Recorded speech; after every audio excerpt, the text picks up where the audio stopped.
Hello, I'm Elizabeth Vargas, and welcome to 2020 in Touch. She was a popular high school senior, a good student with a strong family and an adoring boyfriend.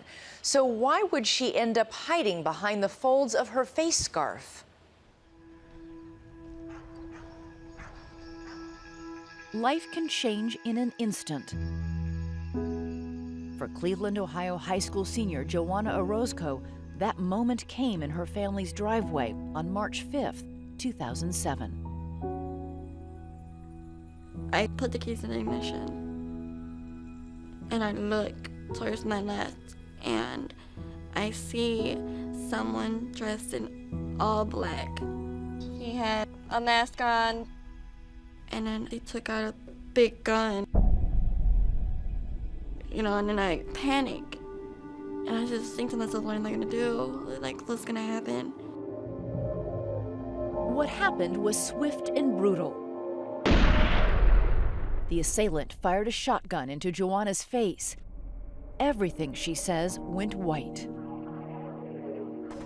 I could hear the screaming. I could hear my neighbor say, let's take her to Metro, let's take her to Metro Hospital.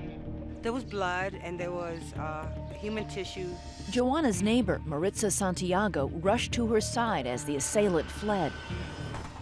It was horrible. I mean, I till this day, I couldn't put myself to see it again. When every second counted and unable to get through to 911, Maritza decided to make the drive to the hospital herself. I just blew the horn closer to every stop sign and just blew it more. She barreled through 10 stop signs and 3 red lights.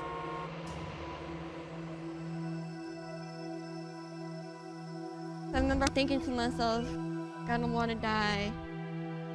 And I remember praying to God, saying, if I did anything wrong, please forgive me. I think most people, when you stop them on the street, would say, you can't survive a shotgun blast to the face. How close to dying did she come? She came extremely close. What did you look like when you saw yourself that first time? The first time I did look in the mirror, I just broke down and cried.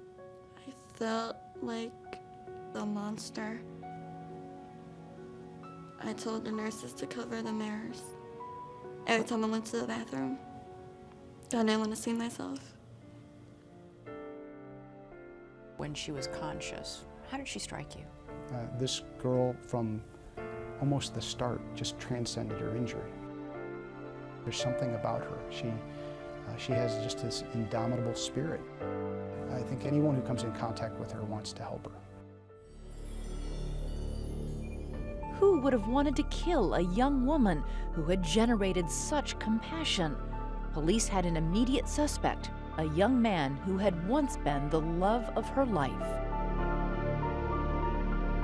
You can see that story and much more Friday on 2020 at 10 p.m. Eastern, 9 Central.